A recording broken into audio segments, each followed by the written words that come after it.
Method ସବୁବେଳେ କରିବ ହେଲା।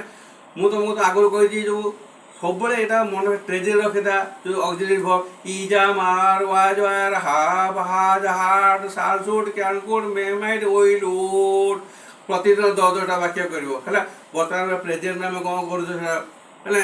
ତୁମେ ମୋତେ କିଛି ପଚାରୁଛ, you are asking me some question, I am giving you answer, ମୁଁ ତୁମକୁ ଉତ୍ତର ଦେଉଛି। ମୁଁ ବର୍ତ୍ତମାନ ତୁମକୁ ପଢ଼ଉଛି, ନା ଆଇ ଆମ୍ ଟିଚିଂ ୟୁ। ତୁମେ ବର୍ତ୍ତମାନ ପଢ଼ୁଛ ହେଲା, ୟୁ ଆର୍ ଲର୍ଣ୍ଣିଂ ଫ୍ରମ୍ ମି ହେଲା।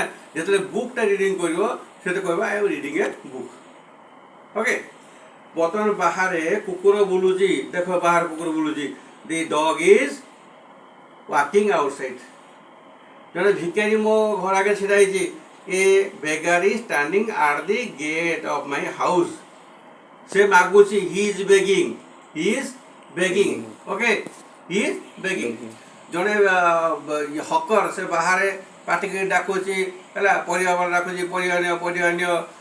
ଏ vegetable seller, a hawker is shouting outside. ତୁମର ଟ୍ରାନ୍ସଲେଟ୍ କରିବ, କ'ଣ ବୁଝିପାରିଲ? ମୁଁ ବର୍ତ୍ତମାନ ତୁମକୁ ଏଇଟା ପଢ଼ଉଛି, ଶିଖଉଛି। Now I am giving you idea, now I am teaching you, you learn it mindfully. ତ ମନ ଦେଇକି ପଢ଼। ଏ ଦେଖ ବାହାରେ ଚଢ଼େଇ ବୋବଉଛି, the bird is chirping. Okay, his voice is beautiful voice.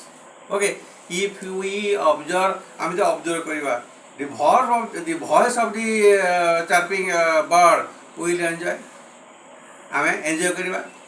ଆମେମାନେ ସବୁବେଳେ ନିଜେ ନିଜର ଭାବଧାରାକୁ ତିଆରି କରିବା, ତାକୁ ନେଇକି ଆମେ ଇଂଲିଶରେ ତିଆରି କରିବା। ତେଣୁ ବଢ଼ିଆ ଟ୍ରାନ୍ସଲେଟ୍ କରିବା, ଭଲ ଟ୍ରାନ୍ସଲେସନ୍ ମେଥଡ଼ରେ ଆମର ଏସେ ଲେଟର୍ ସବୁ ଲେଖିପାରିବା। ମୁଁ ତୁମକୁ କାଲି ବତେଇ, ଧନ୍ୟବାଦ।